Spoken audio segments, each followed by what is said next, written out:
one consequence of your theories is that we are, as human beings, very, very rigidly pre-programmed. There are certain things we can understand, certain things we can communicate, and anything that falls outside that, we simply can't. Is that so? That's certainly correct. So, I mean, in a way, this is a rather alarming doctrine. I mean, it certainly contravenes the way we want to feel about ourselves. Well, that may be an immediate reaction, but I think it's not the correct reaction. In fact, while it's true that our genetic program rigidly constrains us, I think the more important point is that the existence of that rigid constraint is what provides the basis for our freedom and creativity. And the reason... What you mean, it's only because we're pre-programmed that we can do all the things we can do? Exactly. The point is that if we really were plastic organisms without an extensive pre-programming, then the state that our mind achieves would in fact be a reflection of the environment, which means it would be extraordinarily impoverished. Fortunately for us, we're rigidly pre-programmed with extremely rich systems that are part of our biological endowment.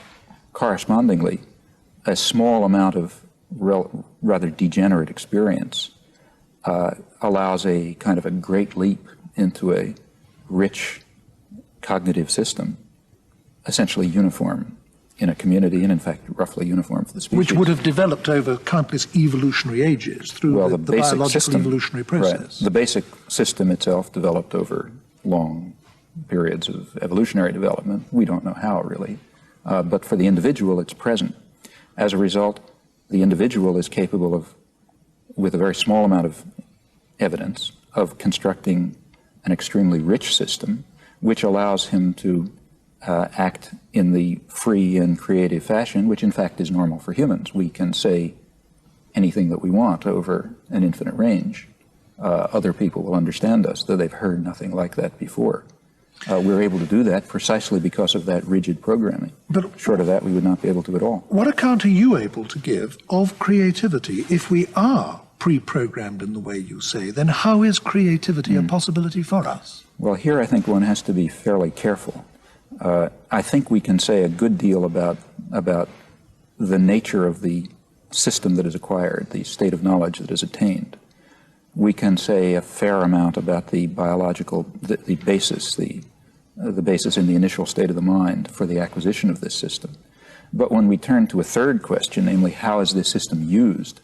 How are we able to act creatively?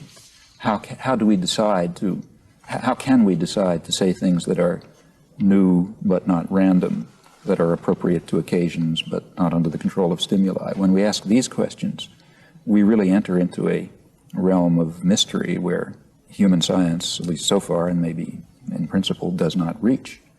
We can say a fair amount about the principles that make it possible for us to behave in our normal creative fashion, but as soon as questions of will or decision or reason or choice of action, when those questions arise, human science is at a loss. It has nothing to say about them as far as I can see. These questions remain in the obscurity that in which they were in classical antiquity. We're all very used, I think, to the idea that in social life, each one of us as individuals tends to construct a picture of the world around his own experience.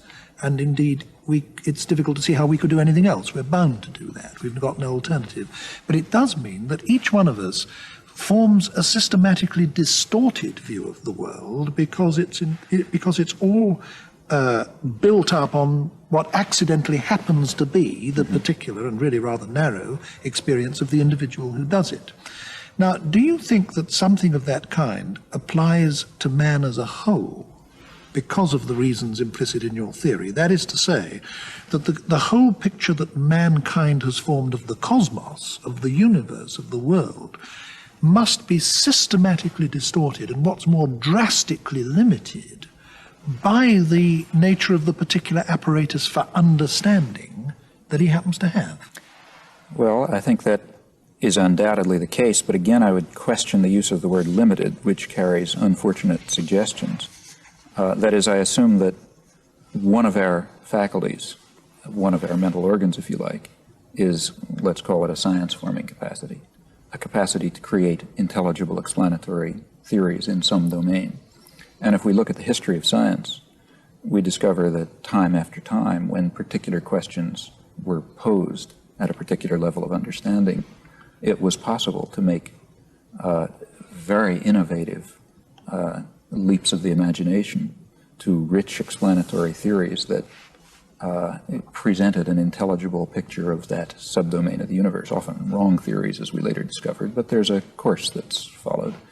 And this could have been the case only because we do have, and we in fact share across the species, a kind of a science-forming capacity that is that limits us, as you say, but by the same token, provides the possibility of creating explanatory theories that extend so vastly far beyond any evidence that's available. I mean, it's very important to realize that it should be obvious to say, but it's worth saying that when a new theory is created, and I don't necessarily mean Newton, I mean even a small theory, what the scientist is typically doing, first of all, he has very limited evidence. The theory goes far, far beyond the evidence. Secondly, much of the evidence that's available is typically disregarded. That is, it's put to the side in the hope that somebody else will take care of it someday and we can forget about it. So at every stage in the history of science, there's even normal science, not Kuhnian revolutions, there's a high degree of idealization that goes on. So there's selection of evidence, distortion of evidence, creation of new theory, confirmation or refutation or modification of that theory, further idealization. These are all very curious steps. And we're capable of, nevertheless, we can often make them, and make them in a way which is intelligible to others. It doesn't look like some random act of the imagination. And where that's possible, we can develop intelligible theories. We can gain some comprehension of the nature of this aspect of the world. Now, this is possible only because we are rigidly pre-programmed again, because we have somehow developed through evolution or however the specific faculty of forming very particular theories. Of course, it follows at once, or at least it's reasonable to assume that this very faculty, which enables us to construct extremely rich and successful theories in some domain, may lead us very far astray in some other domain. For example, there may be some, again, a Martian scientist looking at us and observing our successes and errors from a higher intelligence, let's say, might be bemused to discover that whereas in some domains we seem to be able to make scientific progress, in other domains we always seem to be running up against a blank wall because our minds are so constructed that we just can't make the intellectual leap that's required. We can't formulate the concepts. We don't have the categories that are required to gain insight into that domain.